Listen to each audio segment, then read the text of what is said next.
So CTV has been a really fun space. Most of my digital career, most of my media career has been in the CTV space. Originally, I was at Premium, which is part of Tegna, then whatever the Newsy, and now here at Jukin Media. It is truly exciting. I'm what you would call a super user of CTV, have been for many years. I'm pretty sure I spend more money than I ever have on cable. And it's an interesting fact too. I think the average streamer today spends $90 compared to the average cable subscriber spends, I think, $80 a month. So it's pretty interesting seeing how it's really shifted. The idea originally was save money monthly, and now it's spend more. But it really also means that you have more access to more content at your fingertips anywhere in the world, anytime you want it, when you want it, frankly, just the way you want it. And that's a way for, publishers, content providers to reach those people. You're no longer held to a standard of distribution through specific cable operators. Think of it kind of like a direct to market version of IPOs, kind of skipping that IPO process and being able to create these direct consumer offerings. And that's kind of how Jukin came into the CTV space. We originally started as a licensing company, a company that provided video creatives for production houses, and then started a D2C product in social and YouTube space, creating those short form comps that everybody's so familiar with, gained millions of viewers around the world. And then through the transition into CTV, started just providing 4 hours of content a day on a channel on Zumo, and it just expanded from there. And now we're running 4 CTV channels across more than 20 platforms in over 25 countries with plans to bring on more. It's one of the reasons that we are now teamed up, and we're acquired by TMB, is to continue bringing amazing, engaging content to these screens that millions of viewers are watching at home today. Now, Mike, you're familiar, with the success, of course, on YouTube that you guys have had. How do you get success on CTV where it's not quite as searchable, not quite as discoverable? There are certain limitations on certain platforms. What are some distribution strategies that you're using that are working? Well, I would say that's the $1 million question that everybody is still trying to answer today. What we've found is a really strong way of growing audience. First and foremost is looking inwards at the users that we reached today and reached yesterday and have for many years. Those are super users. Those are the ones that love our content. And the same goes for anybody else that transition into the CTV. If you have a strong brand with a strong user base, there's going to be a percentage of those that does shift into the CTV space because they want to continue engaging with your brand. That will allow for you to then begin ways to look at lookalike audience bases. For example, on various platforms like Roku, you're able to drive user acquisition through various strategies. And just like advertisers are targeting for their products, media operators are doing the same. So you're using the services that you have offered based on the platform that you're on. In some of these cases, there are lookalike audience building tools. There's other tools out there that help with cross-screen engagement. It's really no different in some cases than when trying to transition from websites to mobile, and also very different at the exact same time, but using some of those same scenarios. We're in a digital ecosystem. Everything is connected today.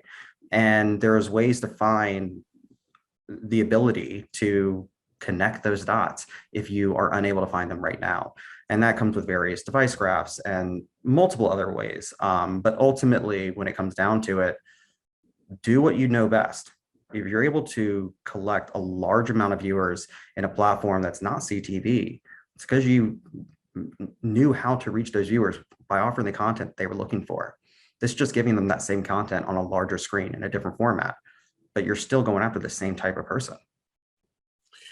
Now, Mike, I wanted to ask you about the advertising, the revenue side of it, in terms of direct sales and programmatic. And programmatic, of course, is a big part of a lot of streamers' revenue scenarios. Tell us sort of, as a publisher, what you're looking for from an SSP, the problems that you're solving and opportunities that you're pursuing in the programmatic space. I would say strength of sales at scale. One of the biggest things, when I first transitioned into the CTV space, it was at a company called Premium, and which is still around today. And one of the biggest points of that offering was going to the buyers at the agency levels and at the brand levels and saying, hey, instead of you having to diversify your buying strategies, you're able to collect them into a single point. Age-old strategy around how to start offering content or how to start offering inventory at scale from a single point. And everybody's looking for ways to simplify the way they buy. So when, it comes down to a scale game, honestly. And when you are a smaller or a mid-sized publisher, I would put ourselves in that mid-sized category. There comes time when trying to accomplish some of these larger budgets, you need to be part of an offering that has additional scales. So you're not running into frequency issues. So you're not running into overspending issues. A lot of people say that there's a frequency issue across CTV. There is, but there also isn't. And the reason being is you do have a lot of upfront dollars being spent on larger platforms, but they have to be spent really quickly. And that drives multiple hits the same household. That's why I'm sure you and I both on the various platforms that we may subscribe to see that. And to combat that, you need to be bringing in more variety, more width of audience, not just depth of audience. And to do that, you need more access points. And so just like the solve that exchanges provided for websites from back in the day, it's doing the same thing for CTV today. Mike, so just as a follow-up, what role does programmatic play in terms of your overall sales operations, and what are you looking for from an SSP? I would say programmatic plays a pretty large role, not going to lie. Programmatic overall, at the end of the day, the term's going to disappear in a matter of years. It's just going to be the way that we transact business, because of course you have programmatic direct as well. But through our third-party partners, it does play a pretty large role. It is what allows us to grab scale, and it has done so. We have seen our direct sales continue to increase over time as our scale has increased, as our name has increased within the industry, which is extremely exciting to see.